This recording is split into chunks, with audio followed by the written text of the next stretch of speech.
नमस्कार दोस्तों। तो इस वीडियो में हम लोग बात करने वाले हैं लिनक्स कमांड लाइन के बारे में, जो कि हमको ज़्यादा यूज़ में आने वाला है। लिनक्स जब हम लोग यूज़ करेंगे काली वाला, तो काले लिनक्स का जो डिफ़ॉल्ट शेल का टाइप है वो है Bourne again shell bash shell, जो कि ऑलमोस्ट सारे लिनक्स डिस्ट्रीब्यूशंस में आजकल चल रहा है। पहले क्या होता था, मतलब शेल सिर्फ सिंपल वाला शेल यूज़ होता था, बॉर्न शेल यूज़ होता था, उसको एसएच बोलते थे, यहाँ पर बैश बोलते हैं उसे। तो लिनक्स के जितने भी डिस्ट्रीब्यूशंस हैं ना, वो सारे जीएनयू प्रोजेक्ट पे बेस्ड हैं। जो ये प्रोजेक्ट था जीएनयू, एक आदमी था रिचर्ड स्टॉलमैन, इसने क्या बोला था कि जो ये सॉफ्टवेयर है ना, इसको सब फ्रीली यूज कर पाए और मॉडिफाई करके दूसरों को हेल्प कर सके इम्प्रूव करने में, पूरी कम्युनिटी बढ़ सके इसकी। तो ये फ्रीली सॉफ्टवेयर को यूज करने के लिए और डिस्ट्रीब्यूट करने के लिए ये प्रोजेक्ट बनाया गया था। और इसने ये काम किया था एक लाइसेंस के द्वारा, जो जीएनयू जीपीएल लाइसेंस बोलते हैं अपन। लिनक्स भी उसी पे बेस्ड है और वही लाइसेंस है लिनक्स के पास, नॉन कमर्शियल यूज के लिए सबके लिए फ्री है। यहाँ पर बैश में आप फाइल से इनपुट ले सकते हैं, मतलब एक फाइल बना दो, आप बहुत सारे कमांड्स एक साथ लिख दो, उसको हम लोग विंडोज के केस में बैच फाइल बोलते हैं।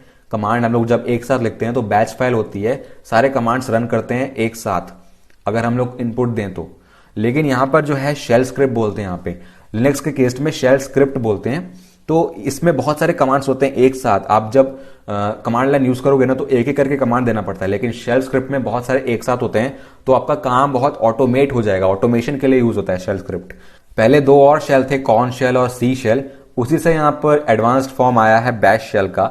तो बहुत सारी चीजें इसने और ऐड की हैं। कमांड हिस्ट्री आप देख सकते हैं और एडिटिंग भी कर सकते हो कमांड लाइन के थ्रू ही टेक्स्ट फाइल्स में। तो ये काफी अच्छी चीज है।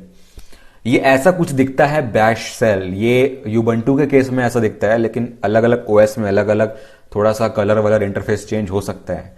मेनली तो आपको कमांड सारे सेम ही रहेंगे, लेकिन डिपेंड करता है कि कौन सा कमांड आप रन कर रहे हो, वो इंस्टॉल्ड है कि नहीं, वो पहचान रहा है इस कमांड को कि नहीं।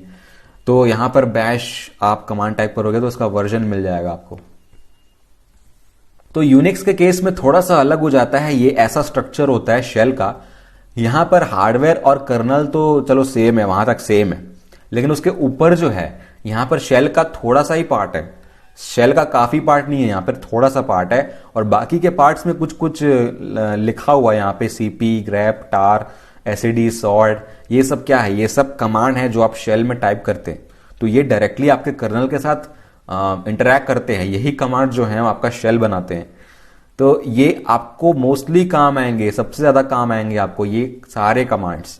और उसके ऊपर आप एप्लीकेशन रन करते हो, मेल हो, ब्राउजर हो, स्प्रेडशीट हो, तो सारे के सारे यूजर्स डायरेक्टली शेल से इंटरैक्ट कर सकते हैं। एप्लीकेशन की जरूरत नहीं है यहाँ पे, लेकिन कर्नल से डायरेक्टली नहीं कर सकते, आप शेल के थ्रू ही कर सकते हो।